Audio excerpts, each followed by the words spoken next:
Pakistan. What's the name? Hassan. And I'm doing PhD here. You have a PhD on what? On what? On the Islamic thought? Islamic thought. Because you have so many law and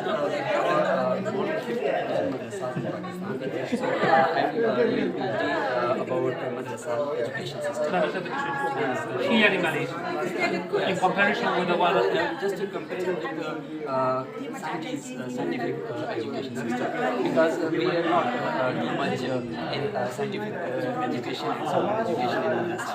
That's why we do not make a lot of Islam and that's why I want to do PhD and do research deeply about the madrasas to promote madrasa graduates. yes.